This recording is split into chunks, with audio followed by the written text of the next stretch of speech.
Maniqueísmo. O maniqueísmo é um termo muito conhecido atualmente pela polarização de conceitos e ideias. Ademais, trata-se de um movimento religioso de origem persa que compreendia o mundo sob um viés dualístico.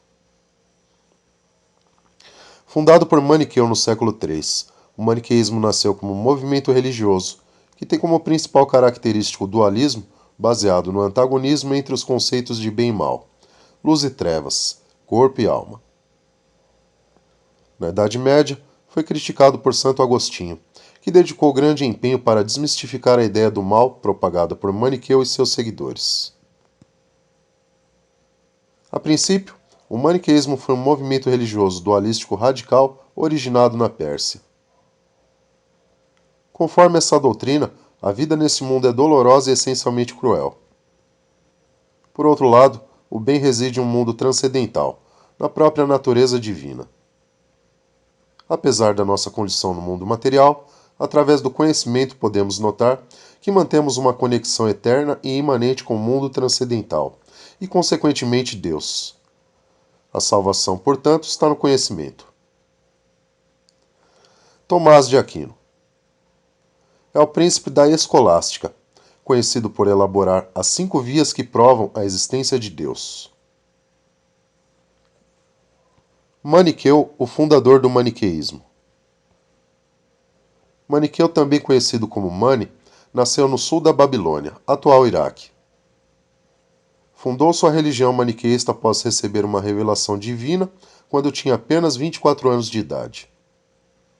Então, iniciou sua pregação por todo o Império Persa, a princípio sem impedimentos. Maniqueu se compreendia o último de uma longa linhagem de profetas, dentre Adão, Buda, Zoroastro e Jesus.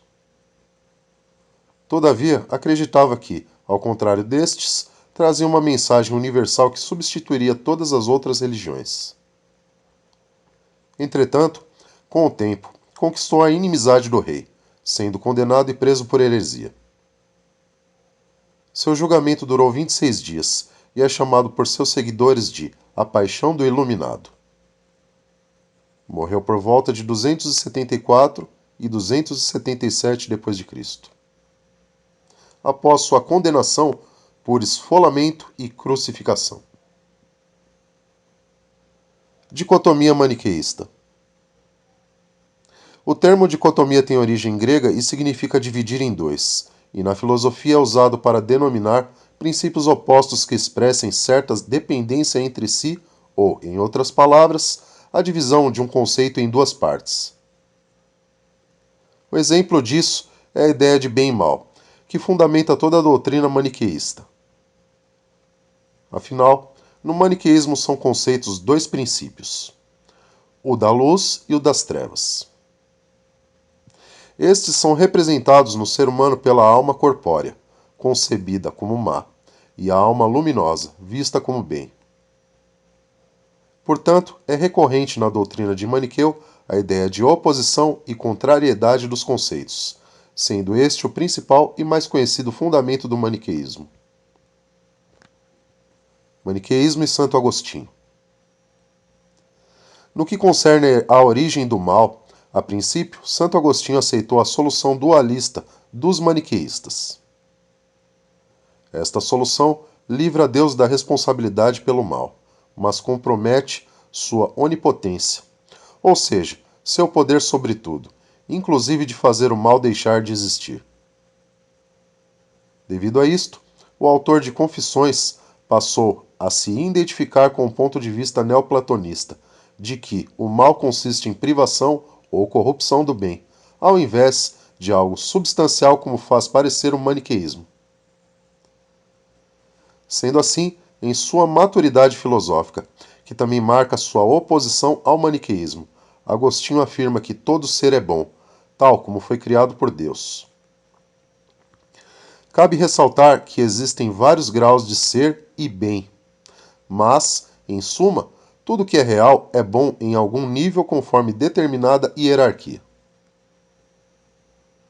Santo Agostinho ainda escreve que uma criatura só pode ser considerada má se ela fica aquém de sua bondade natural, ao ser corrompida ou viciada. Isto é, só a corrupção em si é má, enquanto a essência da coisa em si permanece boa.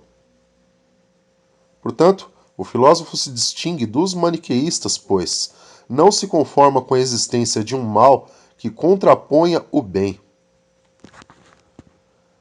Para ele, então, o mal não existe, senão pela própria ausência do bem, e a essa ausência consideramos a corrupção e os vícios. Maniqueísmo e gnosticismo. Gnosticismo é uma religião dualística que assegura a salvação através do conhecimento, gnosis, da verdade espiritual. Nesse movimento filosófico e religioso, crê-se que a vida neste mundo é dolorosa e cruel, sendo que a alma que compartilha da natureza divina caiu neste mundo material. E a única forma de salvar-se é através da inteligência. Visto desse modo, o maniqueísmo não deixa de ser um tipo gnóstico. Todavia, a doutrina de Maniqueu possui algumas diferenças com o gnosticismo difundido no Ocidente. A principal seria que, no maniqueísmo, a humanidade em si não participa da salvação. Assim, a humanidade seria parte da própria divindade. Em suma, o propósito da humanidade para os maniqueístas seria ajudar as partículas da luz que habitam em todos os seres vivos em sua ascensão para o divino. Se, por um lado, a consequência da salvação dessas partículas é também a salvação da humanidade, onde essas partículas residem, por outro lado, essa salvação é apenas indireta. Por isso, alguns maniqueístas tinham que obedecer às rígidas regras de nutrição e pureza para os eleitos. Não se sujem e prejudiquem quaisquer coisas que contenham partículas de luz. Em geral, isso significa que a humanidade não é tão privilegiada no maniqueísmo quanto no gnosticismo. Ademais, algumas atitudes dos adeptos ao maniqueísmo geram críticas por parte dos gnósticos, como abstinências e determinação de eleitos a serem servidos por outros participantes. Para alguns críticos, por estes motivos, o maniqueísmo não pode ser considerado uma filosofia, mas sim um gnosticismo em sua forma mais arcaica. Crítica ao maniqueísmo. Além das críticas já mencionadas por parte de Santo Agostinho e dos gnósticos, o maniqueísmo é criticado por sua visão simplista do mundo. Na psicanálise, essa simplificação é entendida como uma forma primária do pensamento que reduz os fenômenos humanos a uma relação de causa e efeito, certo e errado, isso ou aquilo, é ou não é. Há ainda a relação com a intolerância e o desconhecimento da verdade do outro, bem como da pressa em entender e reagir a situações que lhe são complexas. Isso significa o desprezo ao diálogo e ao pensamento crítico, filosófico e científico. Analisando o cotidiano concreto, o maniqueísmo torna-se uma visão não rara, em especial no ambiente político. Assim, o pensamento político ganha uma estruturação dualista que o reduz a dois extremos antagônicos, como direita e esquerda, reacionário e progressista, capitalista e comunista, raça inferior e raça superior, cidadão de bem e vagabundo. Essa lógica é também usada para estigmatizar e marginalizar determinadas classes e grupos sociais, étnicos, culturais e religiosos, além de justificar genocídios, a exemplo do que foi feito com judeus, homossexuais, ciganos, testemunhas de Jeová e portadores de deficiências físicas e mentais durante a Segunda Guerra Mundial, assim como ainda é praticado contra os muçulmanos Rohingya em Myanmar.